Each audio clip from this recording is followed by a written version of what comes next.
The great hall of the Valorian palace shimmered with golden light. Tall crystal pillars rose high into the ceiling, and alien banners hung in the air like floating fire. Every creature in that hall stood taller than a human, their frames powerful, their eyes glowing with confidence. At the far end, upon a throne carved from obsidian stone, sat Queen Serathis, the ruler of the Valorians, and the most feared monarch in the Orion arm. When Commander Ethan Cole entered the hall, all eyes turned toward him. He was the only human there. His military uniform looked simple compared to the elaborate robes of the alien lords, but he walked with steady steps. He knew he was being measured, mocked, and judged. Humans had only recently survived a brutal interstellar war. Now their leaders wanted peace, and Ethan was chosen as an emissary to negotiate. Serathis looked down at him with sharp interest. Her 8-foot frame leaned forward, and her voice echoed like a storm. "So this is the human they send," she said. "A small creature with fragile bones. Tell me, emissary, do you tremble before standing in the presence of giants?" The alien court laughed. The sound was like thunder rolling across the walls. Ethan stood tall, though inside he could feel the weight of their scorn. He bowed with respect but did not falter. "I stand here on behalf of my people," he replied calmly. "Humans may be smaller in size, but we are not small in spirit." Some of the alien nobles smirked, others whispered among themselves. Serathis narrowed her eyes, amused by his boldness. She leaned back on her throne. "Not small in spirit, you say?" she repeated. "Tell me then, Commander, do you imagine a Valorian queen would ever consider a human equal? Would one of us ever share blood with one of you? Such a thought is laughable." The hall erupted in louder laughter. The queen herself chuckled, her deep voice shaking the crystal pillars. It was not a cruel laugh, but it carried supreme confidence, as if humans were nothing more than a curious joke. Ethan kept his face steady. Inside he felt the sting of humiliation, but he would not allow himself to show weakness. He let the laughter fade before answering. "Perhaps it is laughable now," he said in a quiet, steady voice. "But time has a way of changing laughter into memory, and memory into truth. What seems impossible today may be tomorrow's reality." The hall fell silent for a brief moment. Even Serathis stopped laughing. She tilted her head, studying him. His words were not aggressive, but they carried an odd weight. A lesser being should have bent under her mockery, yet this human stood firm. The queen smiled faintly, not with kindness, but with intrigue. "Interesting," she murmured. The feast began. Alien dishes floated on silver platforms, steaming with colors and scents unknown to human senses. Ethan was seated at a long table far below the throne. Nobles glanced at him, some with curiosity, others with disdain. Yet he did not shrink away. He sampled the food politely, even when it burned his tongue or made his stomach twist. To him, every action was a chance to prove his people's dignity. During the meal, the queen continued to test him with questions.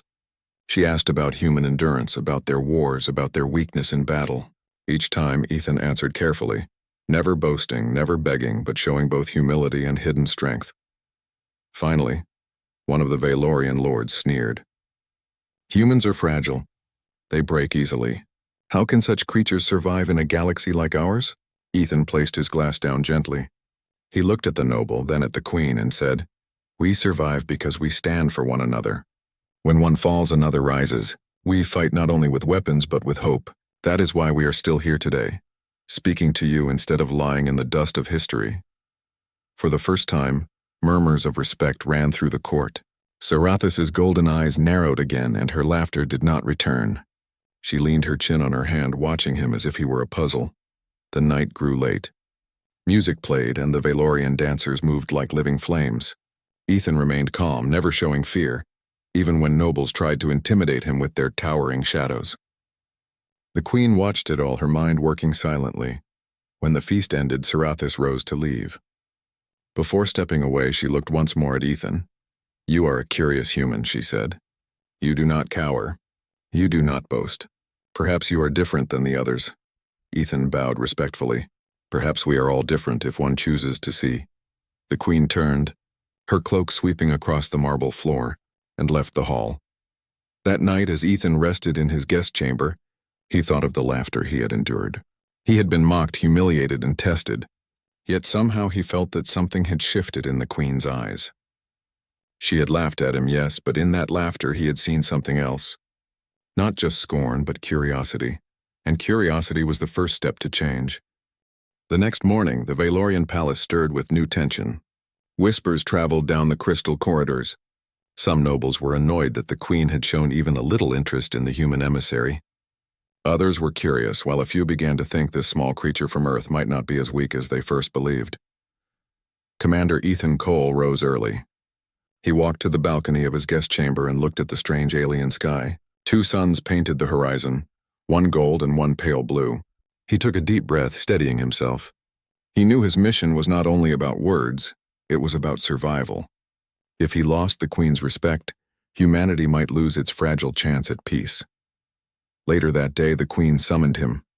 Ethan entered the throne chamber again, where Sarathis sat in her tall seat, wearing armor that gleamed with silver edges. Around her, nobles watched with sharp eyes. "I wish to test this human further," the Queen declared. "Let him face one of my warriors in a trial of skill." Gasps echoed through the court. Such trials were dangerous, often brutal. A human would surely be crushed. Yet Ethan did not protest. He stepped forward, bowing slightly. "If that is what you wish, I will face the trial." A massive Valorian warrior stepped into the circle. His frame was like living stone, muscles layered over steel. The alien drew a blade that shimmered with blue light. Ethan had no such weapon, only a standard-issue combat staff offered by the court. The trial began. The warrior struck first, each blow shaking the floor. Ethan barely dodged, using speed rather than strength. He rolled, ducked, and used the staff not to overpower but to redirect. The alien crowd laughed at first, mocking his quick, small movements, but as the minutes passed, laughter turned into silence. The human refused to fall. Finally, with clever timing, Ethan slid under a heavy strike and tapped the warrior's leg, making him stumble. The alien dropped to one knee in surprise. Ethan stopped, his staff pointed at the warrior but not striking further. He lowered his weapon and stepped back. "I do not fight to destroy," Ethan said, breathing hard. "I fight to endure." The hall was silent. Then slowly, Queen Sarathis rose. Her golden eyes gleamed with new light. "Enough," she declared. "The human has passed." Murmurs filled the chamber. Some nobles were displeased, but none could deny what they had seen. Ethan had not won with power. He had survived with strategy, patience, and spirit. That evening, the Queen invited Ethan to a private garden behind the palace. It was a place few were allowed to enter. Giant flowers glowed softly in the twilight, and streams of silver water flowed between stones. The air was calm, unlike the echoing halls of the court. "You surprise me, human," Sarathis said as they walked side by side. "Most creatures who face my warrior leave broken, yet you stand before me without fear." Ethan smiled faintly. "I was afraid," he admitted. "But courage is not the absence of fear. It is standing even when fear is heavy." The Queen stopped and looked at him, her tall frame casting a shadow over him. Her eyes softened, if only for a moment. Strange words. Words my people seldom use. They spoke for hours. At first it was a contest of wit, her sharp remarks against his calm answers. But soon the conversation turned deeper. Ethan asked about her people's traditions, their struggles, and their victories. She asked about Earth, about human history, and why they fought so hard to survive when so many empires had tried to crush them. Ethan spoke of families who rebuild after disasters, of children who laugh even in ruined cities, of friends who sacrifice for one another. Sarathis listened in silence, her mind wrestling with thoughts she had never considered. In the days that followed, Sarathis tested him in other ways. She challenged him with riddles of strategy, debates about leadership, and even endurance trials in the blazing twin suns. Each time Ethan endured, not with arrogance but with quiet strength. Slowly, the Queen began to respect him. Then came the night of betrayal. During a grand banquet, just as Sarathis stood to speak, an assassin hidden among the crowd leapt forward. A blade of poisoned glass flashed in the air, aimed directly at the Queen's heart. The nobles cried out, but none were close enough to act. Ethan was. Without hesitation, he lunged forward, grabbing the assassin's arm and twisting it aside. The blade cut into Ethan's shoulder, burning with poison, but he held fast. With a swift move, he struck the attacker down and pinned him to the floor. Guards rushed forward to seize the assassin, but Ethan had already taken the wound meant for the Queen. Blood seeped through his uniform and his breath grew shallow. Sarathis stood frozen for a moment, staring down at the human who had saved her. Never in her reign had anyone, Valorian or otherwise, thrown themselves in harm's way for her life. Among her people, rulers were feared, not protected. Why? She asked, her voice low, almost shaken. Why risk your life for mine? Ethan forced a weak smile. Because peace is worth more than one man's life. And because you are not just a queen, you are someone who can change the future. Her eyes widened. For the first time, the proud queen felt something unfamiliar. Humility. The healers rushed Ethan away, treating the wound. He hovered between fever and clarity for days, the poison burning through his body. Yet he survived, stubbornly clinging to life. When he awoke, the first face he saw was Sarathis. She had stayed near, visiting often, though never admitting it openly to the court. You are reckless, she told him softly when he opened his eyes.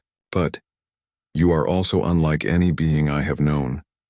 From that moment, whispers spread faster than ever. Some nobles claimed the queen had grown too close to the human. Others whispered of scandal. But the queen did not care. She continued to meet Ethan in private, speaking with him about dreams, duty, and the fragile thread of hope that tied their two species together. And slowly, something impossible began to form.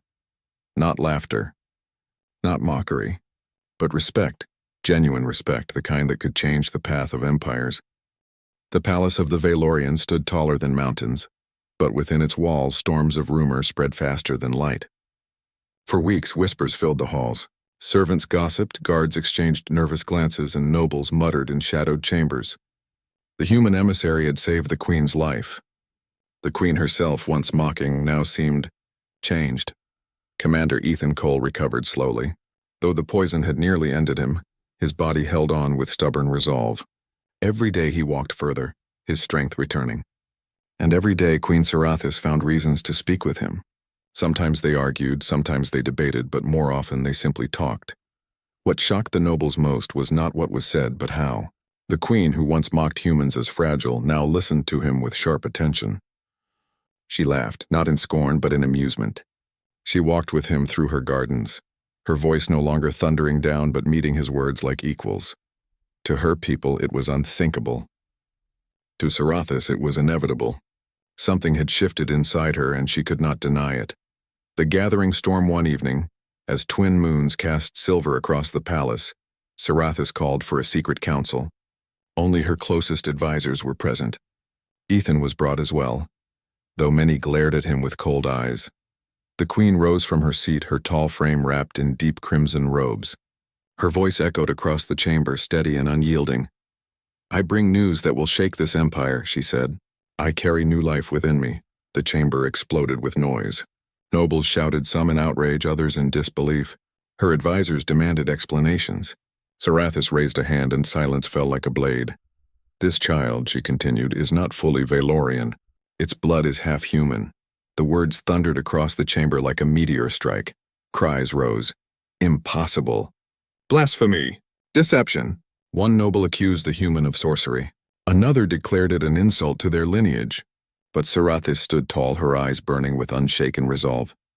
You mock humans as weak, she said, her voice cutting through the chaos. Yet this life proves what we denied. That strength is not always in muscle or height. It is in resilience, in spirit, in the will to stand when the universe itself seeks to crush you. Humanity has shown us something we have forgotten. The nobles raged. Some demanded the child be hidden. Others urged the queen to cast the human out. But Sarathis's command silenced them once again. This child will not be hidden, she declared. This child is the symbol of what can be. A bridge between two worlds. A future greater than the past we cling to. Her words stunned the chamber. Few dared to speak further. The human Ethan, standing at her side, felt the weight of every eye. He had expected outrage, but not such fire. For a moment he wondered if he had dragged humanity into disaster. But then, he remembered why he had come. To protect his people's chance at survival, and to prove that humans, though small in size, carried greatness in heart. He stepped forward. His voice was calm but firm. Your queen speaks truth, he said. When I first came here, I was mocked. I was told humans were fragile, weak, unworthy. Perhaps in strength of body we are less, but we endure storms that would break others. We fight wars not for conquest, but for survival. And when we love beyond fear. If you cannot see this child as hope, Then you blind yourselves to the truth of tomorrow." The hall was silent. His words hung in the air like fire. For a heartbeat, even the nobles who despised him could not speak. Sarathis looked at him, and for the first time in her long reign, pride mixed with humility. The breaking of chains. In the days that followed, the empire trembled. Some factions resisted, whispering that the queen had betrayed tradition. Others, especially the younger generations, looked upon the queen's words as prophecy. Sarathis did not waver. She made public appearances with Ethan at her side, showing him not as a servant, not as a prisoner, but as her chosen partner in destiny. The image spread like wildfire across the empire. For the first time in centuries, the Valorians began to question themselves. Was strength only in towering bodies and ancient bloodlines? Or could strength also come from unlikely places, from resilience, from unity, from bonds that defied reason? The answer began to reshape their society. A new legacy months later, the queen stood again before her people. This time the great hall was packed with thousands, from nobles to common citizens. Ethan stood beside her, calm but steady, his eyes fixed on the future. Sarathis placed her hand on her stomach, her voice carrying across the chamber. "When I first heard the idea, I laughed," she said openly. "I mocked humanity. I mocked their weakness. But now I see that my laughter blinded me. I see what I once could not. Humanity has given me something greater than pride, hope. And this child will be the proof that together we can create a destiny stronger than any empire of the past." The crowd was divided. Some cheered, some wept, others stood in silence. But the seed had been planted, the queen and the human. That night, when the crowds had gone and silence filled the palace, Sarathis and Ethan walked together in the garden. The flowers glowed softly and the twin moons hung above like guardians of change. "Do you regret this path?" she asked quietly. "You have carried a heavy burden, and now the weight of two worlds lies on your shoulders." Ethan looked up at the stars. "Regret? No, I came here to find peace for my people. I never imagined it would lead here. But if peace means building something new, something that proves we can be more than what we were, then it is worth every step." Sarathis studied him for a moment, her lips curved, not in mockery, but in the faintest, rarest of smiles. "You humans," she said softly, "so small yet so unyielding." "And you Valorians," Ethan replied, "so strong yet learning to see beyond strength." They stood in silence, the queen towering over the human, yet no longer as ruler to subject. They stood as partners, bound not only by circumstance but by choice. Above them the stars shimmered as if the galaxy itself watched the birth of something new. A queen who once laughed at the idea, a human who refused to bend, and a child who would carry the legacy of both.